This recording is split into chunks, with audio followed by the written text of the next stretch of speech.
ধন্যবাদ মাননীয় স্পিকার। আমি দাঁড়ালেই ভালোবাসার কিছু কথা বলতে হয়।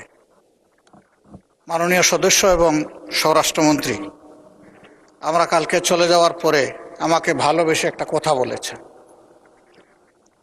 তিনি বলেছেন যে আমি একটি অসত্য কথা এখানে বলে গেছি। আমি এটা জানতে পারলাম। তা আসলে আল্লাহ তাআলা তাকে অপূর্ব দক্ষতা দিয়েছেন। জাস্ট বোতলটা পরিবর্তন করে মেটেরিয়ালসটা ঠিক রেখে তিনি সত্যকে মিথ্যা হিসাবে এবং মিথ্যাকে সত্য হিসাবে চমৎকারভাবে পরিবেশন করতে পারেন। এই জন্য শুধু তাকে ধন্যবাদ জানানোর জন্য আমি এখানে দাঁড়িয়েছি মাননীয় স্পিকার। ধন্যবাদ, অসংখ্য ধন্যবাদ। মাননীয় বিরোধী দলের নেতা, আপনি পয়েন্ট অফ অর্ডারে নিশ্চয়ই বক্তব্য রেখেছেন। পয়েন্ট অফ অর্ডার চলমান বিষয়ের উপরে, এটা তো গতকালকের বিষয়, গতকালকেই শেষ হয়ে গিয়েছে, সুতরাং এটা এখন আর নতুন করে তোলার কোনো প্রয়োজন নেই। মাননীয় মন্ত্রী উত্তর দেওয়ার প্রয়োজন নাই। উনি যদি হাউসে থেকে বলতেন তাহলে নিশ্চয়ই আপনাকে রাইট অফ রিপ্লাই দিতাম। আপনি তারপর কিছু বলতে চান?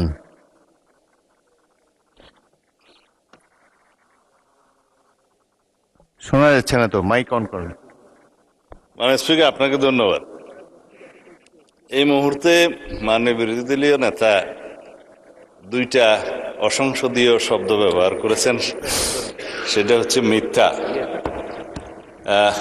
এটা অসত্য বললে আমি আপত্তি করতাম না, যে আমি কালকে মিথ্যা বলেছি বয়ান। তো এইটা মিথ্যা শব্দটা অসংসদীয় হিসেবে এটা এক্সপান্স করার জন্য আমি অনুরোধ জানাচ্ছি। দ্বিতীয় কথা হচ্ছে, ওনার কালকের বক্তব্যের প্রেক্ষিতে আমি বলেছিলাম মাননীয় বিরোধী দলীয় নেতা এখানে একটা অসত্য বক্তব্য উত্থাপন করেছেন।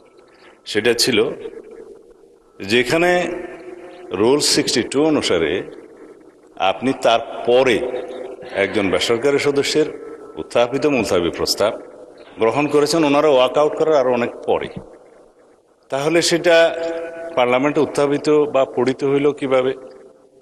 সুতরাং আমি বলেছি সেই বক্তব্যটা অসত্য।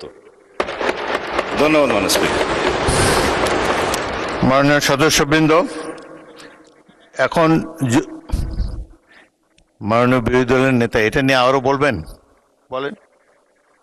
বিভ্রান্তিটা এখানে মাননীয় স্পিকার, একই বিষয়ে একই প্রস্তাব একজন স্বতন্ত্র সংসদ সদস্য এনেছিলেন।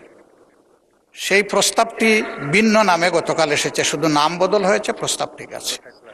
আমি তো আগেরটা জানতাম বলেই বলেছি, এখানে আমি কোনো ভুল তথ্য দেইনি। ধন্যবাদ মাননীয় স্পিকার।